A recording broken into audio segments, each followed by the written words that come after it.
გარემოს დაცვის და სოფლის მეურნეობის მინისტრის მოადგილე ლაშა დოლიძემ შპს საქართველოს მელიორაციის გენერალურმა დირექტორმა გიგლა თამაზაშვილმა და გურჯაანის მუნიციპალიტეტის მერის მოადგილე ლევან ხაზიურმა 2025 წლის სარწყავი სეზონის დაწყების აღსანიშნად სიმბოლურად ლაკბეს რეაბილიტირებული წყალსაცავის წყალგამშვები ურდული გახსნეს.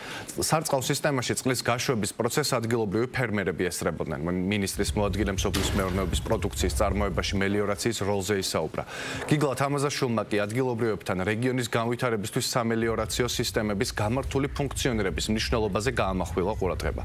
აღსანიშნავია, რომ კახეთის რეგიონში 2012-24 წლებში განხორციელებული სამელიორაციო ინფრასტრუქტურული პროექტების შედეგად დამატებით 20,140 ჰექტარ სასოფლო-სამეურნეო მიწის ფართობია წყალუზრუნველყოფილი. სარწყავი წყლის მიწოდება 16,285 ჰექტარზე გაუმჯობესდა.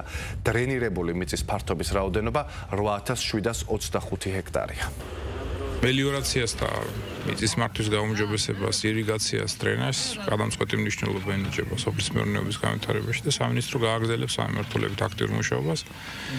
ეს ამ ახალი ობიექტის გახსნაზე ვიმყოფებით, მიგვაჩნია, რომ მნიშვნელოვანი ობიექტი შეემატა ჩვენ სოფლის მეურნეობას და მიაწვდის წყალს ფერმერებს წარმატებით. აღნიშნულ წყალსაცავში დღესდღეობით აკუმულირებულია 1,800,000 კუბი წყალი, რაც სრულად შეავსებს იმ დეფიციტს, რომელიც მიმდებარე სასოფლო-სამეურნეო სავარგულებს ჭირდება. წყალსაცავი შექმნის დაბადებით დებეთს, განსაკუთრებით გვალვის პირობებში, რაც აქტუალურია და მოსახლეობას უფრო გაუადვილდება, რომ თავიანთი სავარგულები გორწყონ და შესაბამისად მოსავალიც მოიყვანონ გაცილებით უკეთესი. წყალს დიდი მნიშვნელობა აქვს იმით, რომ თუ მორწყავთ მოსავალ მივიღებთ უმაღლეს მოსავალს, გექტარზე მოხვა დაახლოებით 20-25 ტონა, თუ მორწყავთ, თუ ვერ მორწყავთ 10-15 ტონა.